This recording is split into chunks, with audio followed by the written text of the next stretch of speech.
Agriculture ನಿಮ್ಗೆ ಗೊತ್ತು ಇವತ್ತು ಲಾಭದ್ದಲ್ಲ. ಒಂದು ಬಿಡಿ ಬೆಂಕಿಪಟ್ಟಣಕ್ಕೆ ಕ್ಲಾರಿಟಿ ಇದೆ, ಒಂದು ಕ್ವಾರ್ಟರ್ ಬಾಟ್ಲಿಗೆ ಕ್ಲಾರಿಟಿ ಇದೆ ಸರ್ಕಾರಕ್ಕೆ. ಅದೆಲ್ಲ ಇವೆಲ್ಲ ಹಾಳು ಮಾಡೋದು. ಒಂದು ಟೊಮೊಟೊ ಹಣ್ಣು ಬರ್ಬೇಕಂದ್ರೆ 60 ದಿನ ಬೇಕು, ಒಂದು ತೆಂಗಿನಕಾಯಿ ಬೇಕು ಅಂದ್ರೆ 1 ವರ್ಷ ಬೇಕು. ಅದು ಇವತ್ತಿಗೂ ಬೆಲೆ ಇಲ್ಲ. ವೆರಿ ಟ್ರೂ, ಸತ್ಯವಾದ ಮಾತು. ಮೆಣಸಿನ್ಕಾಯಿಗೆ ಒಂದು 40 ದಿನ ಬೇಕು ಸರ್. 1 ಲೀಟ್ರ್ ಹಾಲು ಅಂದರೆ ಅವ್ನು ಹುಲ್ ತಂದು ಹಾಕಿ ಬೆಳಗ್ಗೆ 4:30 ಎದ್ದು, ಕರೆಂಟ್ ಇರಲ್ಲ, ಕರಡಿ, ಚೇಳು, ಹಾವು ಇವೆಲ್ಲ ತಪ್ಪಿಸ್ಕೊಂಡು ಹೋಗಿ ಹಾಲು ಕರೆದು ಡೈರಿಗೆ ಹಾಕಿದ್ರೆ 27 ರೂಪಾಯಿ. ಒಂದು ಕ್ವಾರ್ಟರ್ಗೆ 150 ರೂಪಾಯಿ ಸರ್. ಬಿಡಿ ಬೆಂಕಿಪಟ್ಟಣಕ್ಕೆ 60 ರೂಪಾಯಿ 70 ರೂಪಾಯಿ. ಈಗ ಮನೆಗೆ ತಂದು ಕೊಡ್ತಾರೆ ಆ ರೇಂಜಿಗೆ ಅಲ್ವಾ? ನಿಮ್ಗೆ ಇವತ್ತು ಟೊಮೆಟೊ ಹಣ್ಣಿಗೆ ಬೆಲೆ ಇಲ್ಲ. ಇವತ್ತು ಸರ್ ರೈತ ಬೆಳೆಯ ಬೆಲೆಗಳಿಗೆ ಇದಿಲ್ಲ.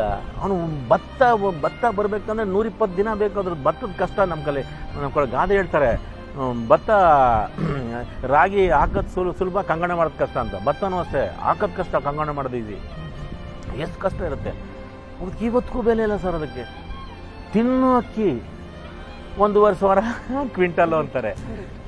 ಇದ್ರ ಹೋರಾಟ ರೈತ ಹುಟ್ಟದಾಗಿಂದ ಇದೆ. ಯಾಕೆ ಒಂದು 25-30 ರೂಪಾಯಿ, ಒಂದು ಎಳ್ಳೀರಿಗೆ ಒಂದು 50 ರೂಪಾಯಿ. ಹಾಲು ನೀರು ಒಂದೇ ಆಗಿದೆಯಲ್ಲ ಸರ್ ಈಗ.